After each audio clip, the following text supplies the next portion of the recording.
Canadian startup Horizon has reported progress with its Cavorite X7 hybrid electric VTOL aircraft. At the recent Verticon show, AIN's editor-in-chief Matt Thurber heard about what the company says sets it apart from rivals.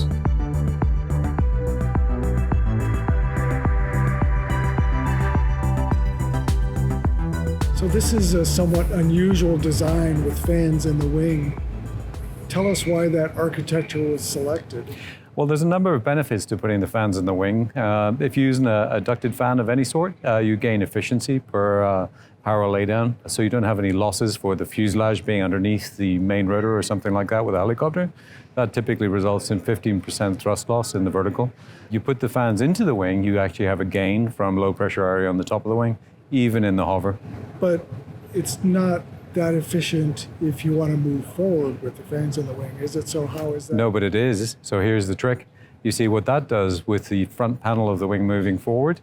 We have 1/3 of the wing in front of the fans. So what we end up with is a blown boundary layer on the front third, which means we create lift below stall speed.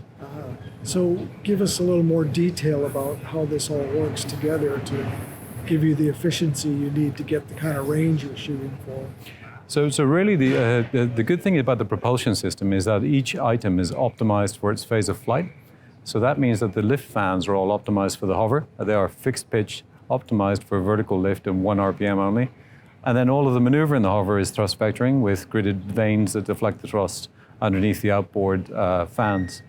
Then when we accelerate away with the PT6 with its variable pitch prop, it's a pusher, so we don't need to add more power to the lift fans because the lift vector remains vertically down. And as we accelerate away, the lift fans trim back their RPM as the wing produces lift. And then when the wing panel's closed, you've reduced your drag 4 times over, and you can accelerate. And you really accelerate. We had some challenges with the speed of acceleration on our test flying. The forward sweep in the wings takes away wingtip vortices, so we have less drag than a conventional fixed-wing aircraft, coupled with a rear lifting deck that gives us a bit of a blended wing body approach to it. So what kind of performance is expected from the full-size X7?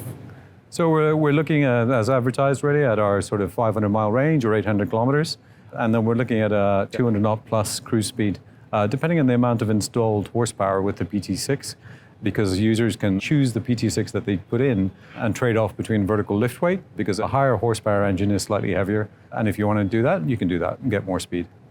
But there's also a battery system to power the lift fans, correct? There is, and what we've done is we've put them in the leading edge panel for center of gravity reasons, for a transition to hover, but also for the shortest wires possible to the motor controllers and then into the motors to reduce losses. And there's only about 400 pounds of battery in the whole 6,000 pound aircraft. So for a typical mission, how much time would be spent during takeoff in the vertical phase before you transition? So it's literally pop up and then just get the motor going to push out of the hover into forward flight with a level effort. That uses about somewhere between 10 and 12% of the battery capacity. So we have, probably at least 9 vertical events within the battery capacity of the aircraft.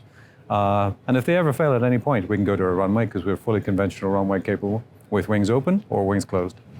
But the PT6 engine itself will be able to charge up the batteries as well, correct? Yes, so on climb out from vertical takeoff, the PT6 will charge the batteries throughout that whole event. And it will be a few minutes before the batteries are fully back up to full charge. Okay, so what are we looking at in terms of timeline for this program? So this year we've ordered the demonstrator's full-scale fuselage and wings. They'll be delivered in the coming months. You'll be able to climb into the airplane and crawl all over it later this year. And then we'll have power on at some point, and then flight tests to start immediately after power on. And have suppliers been selected, and can you identify any of them? Well, I'd really offer that as an opportunity to suppliers that there are a number of others who can get into our supply chain for the certified aircraft.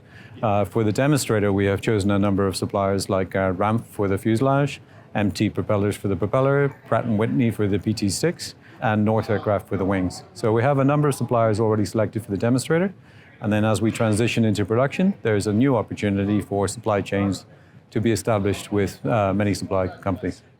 For this new generation vertical takeoff and landing aircraft, Horizon has been influenced by flight control technology already in use with F-35 fighters operating from aircraft carriers. So what we're looking at really within the flight controls is something similar to the F-35B in the way that the flight controls work, which is to keep it seamless for the pilot, and the controls always doing the same thing as you transition in and out of the hover towards forward flight.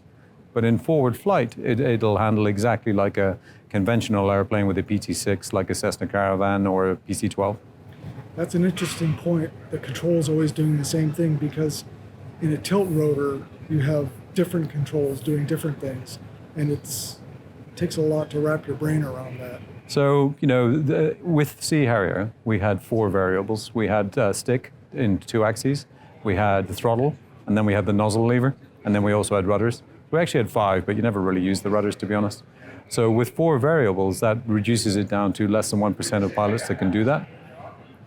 So then the Lightning brought that forward, really, by reducing the number of variables down to 2, because there's height hold, there's position hold, there's all of these other functionalities that are possible now with new flight control systems that reduce the number of variables. And from my Super Hornet experience with Magic Carpet and precision landing mode, even an approach to an aircraft carrier was reduced from 3 variables that were interdependent with compensating inputs from the other variables when you varied one of the others, down to 2 with precision landing mode. And that's what we're trying to achieve really with the Horizon aircraft, where if we arrive in the hover, then it should stay where you left it. Horizon is targeting multiple different civil and military applications for the Cavorite X7. It says that optimized operating costs will give it a competitive edge compared with existing aircraft. So what is a target market for the Horizon aircraft? So one of the things that lessors has told me is that what they don't like is fleets within fleets. So what we're doing is making the aircraft suitable for most roles as an inherent capacity. So every aircraft will have a cargo floor. Every aircraft will have an EMS door to allow the gurney in on rails to come into the right position. And every aircraft will be capable of being a VIP. Every aircraft will be capable of being regional transport. So all of that really basically means is that what we're trying to do is reduce different sectors of use to role changes. And some of the other things that we can do in the future are to give it autonomy for cargo. For example, in Canada, we suffer from a shortage of pilots for bush pilots. So if we're going to support remote communities or improve the internal lines for dual use in Canada, we need an autonomy option. So that's probably something in the future. So presumably you're looking at defense applications as well. Yeah, we have a couple of features that really make this aircraft suitable for defense beyond the role change capacity, and that is folding wings. The wings fold forward, and you can fit 2 in a C-17 or 2 on a destroyer or a frigate. So we've sized it appropriately to fit ships. So we see the market as being, complementary to V-22, complementary to V-75, because it can keep up. Because no helicopter out there can keep up with those new aircraft.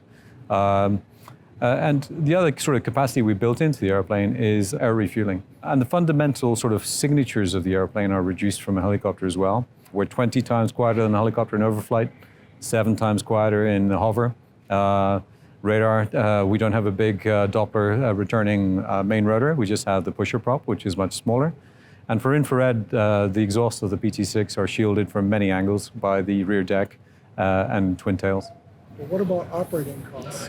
Yeah, so one of the things that we've optimized is operating costs of the aircraft. By putting away the fans that make you hover, we reduce drag by 4 times over, reducing fuel burn 4 times over. And that, compounded with other benefits of the aircraft, results in about 1/4 of the operating cost of a twin-engine helicopter over the same range.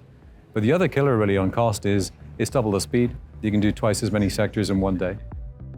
Well, we're tracking new aircraft like this all the time at AIN. And if you want to learn more about companies that are at the leading edge of innovation, please keep coming back to ainonline.com/FutureFlight. You'll find plenty more stories and videos like this one.